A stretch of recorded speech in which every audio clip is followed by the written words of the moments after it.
Hey everybody, I figured I'd do a quick update on where I'm at with the leather wrap pipe, what I thought was a no-name pipe. Um, this video might be relatively short, but I did get all the leather off.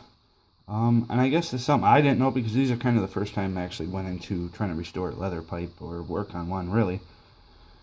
Yeah, a lot of them glue them on, so even though it was coming off down in this area relatively easy, the rest of it was kind of glued on in some spots, so I wasn't able to save any of the leather, which I kind of knew anyways because it was, like I said, it was pretty dry rotted, so kind of just broke off.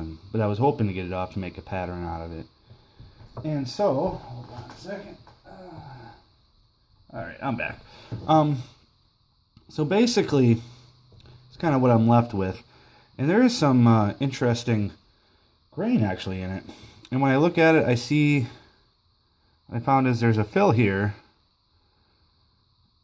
And there's another fill over on this side. And maybe a Steven somewhere. Da-da-da, waka, waka, waka. But anyways, it does have some interesting grain. I got some alcohol here. And let's see if I can get you guys to see it on camera here. But it does have some, it's interesting. It's not bad, really, grain. I thought it would be really plain Jane. But it's not bad, you know. There's actually some character to it. Even on the, trying to keep it on camera. But yeah, it's definitely got character kind of all over the place. Which is kind of neat, actually, on it. I don't mind it. So then I'm kind of left with the decision what to do. Leave it bare briar or to wrap it in leather again.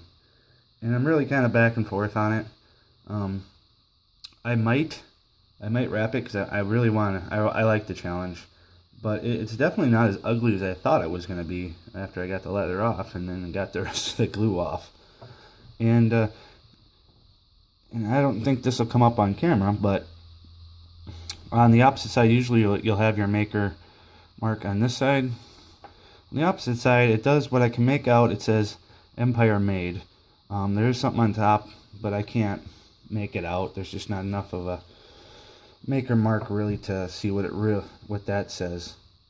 So I don't know what I'm gonna do. I mean, I still think I'm gonna try and leather wrap this one myself with a new piece of leather, but we'll see.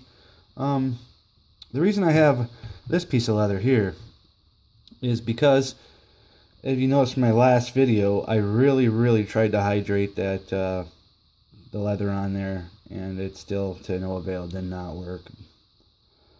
So,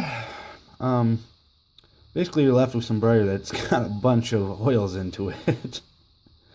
So you gotta figure how to get the oil back out of that. And really what I did is I did the same thing I did before, but in reverse. I just really wrapped this up and then kind of binded it and left it sit for a couple of days, and it actually pulled almost all that oil back out of the briar, which, you know, looks kind of dry now after some of the alcohol evaporating. So it kind of did the same thing I did before, but in reverse. So we'll see what happens. I think I am going to try it. Like I said, this is probably going to be a long one, so it's probably not going to necessarily be updated by a week. You know, this one's going to time constraints and whatnots right now. I don't know how quickly I'll get to the rest of this if I do decide to wrap it. If I decide to wrap it and fail, you'll probably see it just in its briar form. But anyways, yeah, it's still not an ugly pipe, and I am still kicking around the idea of just actually not leather wrapping it, but we'll see what happens. So just to let you know, if any of you guys want to ever try and take the leather off, I guess a lot of companies actually glue it on, so you're not going to probably save it. And well, more than likely, if you're getting to that point anyways, you probably won't be able to save it. So that's kind of where that sits right now. All right, you guys have a good afternoon.